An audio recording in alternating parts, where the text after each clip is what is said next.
नमस्कार बच्चों, मैं मनोज कुमार और आशा करता हूं कि आपका आज का हिंदी का पेपर बहुत ही अच्छा गया होगा। तो बच्चों यहां पर एक बार अपने पेपर के आंसर्स को चेक कर लीजिए। हमारे पास यहां पर 2024 हिंदी का पेपर है जिसका सेट नंबर है बच्चों 801 HC। ठीक है, तो अपने आंसर्स को एक बार चेक कर लीजिएगा आपके कितने ऑप्शंस यहाँ पर MCQ क्वेश्चंस में सही हुए हैं बच्चों।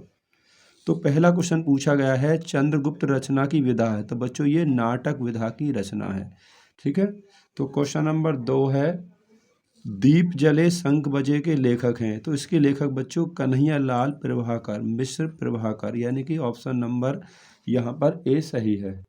तीसरा क्वेश्चन पूछा गया था बच्चों, इसमें शुक्लोत्तर युगीन लेखक हैं शुक्लोत्तर युग के, तो ये बच्चों विनय मोहन शर्मा जो है शुक्लोत्तर युग के लेखक हैं।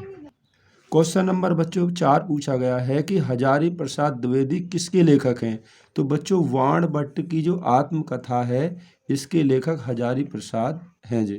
क्वेश्चन नंबर 5 पूछा गया है निम्नलिखित में जयशंकर प्रसाद का नाटक नहीं है, तो बच्चों अजातशत्रु ध्रुवस्वामिनी और स्कंदगुप्त ये इनके नाटक हैं, केवल अंधेरी नगरी इनका नाटक नहीं है, तो डी यहाँ पर सही होगा। क्वेश्चन नंबर 6 है रीतिबद्ध काव्य धारा के कवि हैं, तो बच्चों बिहारी लाल इसका सही जवाब होगा।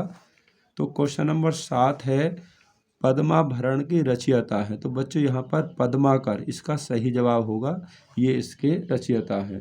क्वेश्चन नंबर 8 में देखिए सूर्यकांत त्रिपाठी निराला की रचना है, तो राम की शक्ति पूजा इसका सही जवाब होगा बच्चों, ये इन्हीं की रचना है।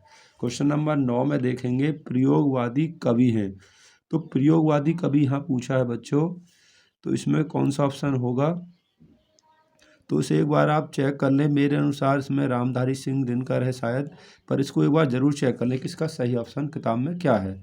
क्वेश्चन नंबर 10 देखिए आंगन के द्वार पार द्वार की रचयिता कौन है, तो बच्चों यहाँ पर सही जवाब है अज्ञेय, इसका सही जवाब होगा। क्वेश्चन नंबर 11 है करुण रस का स्थायी भाव है, करुण रस का पूछा है, तो बच्चों यहाँ पर शोक होगा। ठीक है, क्वेश्चन नंबर 12 में देखेंगे चरण कमल बंदो हरिराई में अलंकार पूछा है, तो यहाँ पर बच्चों कौन सा है रूपक अलंकार है बच्चों। ठीक है, क्वेश्चन नंबर 13 पूछा गया है बच्चों, देखिए बहुत आसान है कि रोला छंद में प्रत्येक चरण में कितनी मात्राएं होती हैं, तो यहाँ 24 मात्राएं होती हैं, तो ऑप्शन नंबर ए ही सही हो जाएगा। 14 क्वेश्चन पूछा गया है अभ्यागत शब्द में उपसर्ग है, तो यहाँ पर होगा बच्चों अभी उपसर्ग होगा, अभ्यागत में अभी उपसर्ग होगा। क्वेश्चन नंबर 15 पूछा है नील कमल में समास है, नीला है जो कमल, अर्थात ये हो जाएगा कर्मधारय समास। ठीक है, ये कर्मधारय समास होगा। 16 है योगी शब्द का तद्भव पूछा है, तो यहाँ पर होगा बच्चों जोगी, इसका जोगी सही जवाब होगा।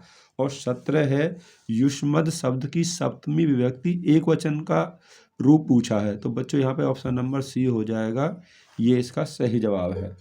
तो क्वेश्चन नंबर 18 में देखेंगे रचना के आधार पर वाक्य के कितने भेद होते हैं, तो इसके होते हैं बच्चों 3 भेद होते हैं। ठीक है, और क्वेश्चन नंबर 19 में है भाव वाच्य में प्रधानता होती है, भाव की होती है, लेकिन भाव यहाँ कहीं नहीं है, तो इनमें से कोई नहीं, यही आपका सही होगा बच्चों। क्वेश्चन नंबर 20 है अविकारी शब्द है, तो अविकारी शब्द बच्चों यहाँ पर जो आएगा यथासंभव होगा। ठीक है, इसको भी एक बार जरूर चेक कर लेना, मेरे अनुसार यही है। तो आशा करता हूँ कि आपके सभी ऑप्शंस बिल्कुल सही होंगे, और कितने ऑप्शन सही हैं हमें ज़रूर बताएं। वीडियो देखने के लिए आप सभी का बहुत बहुत धन्यवाद।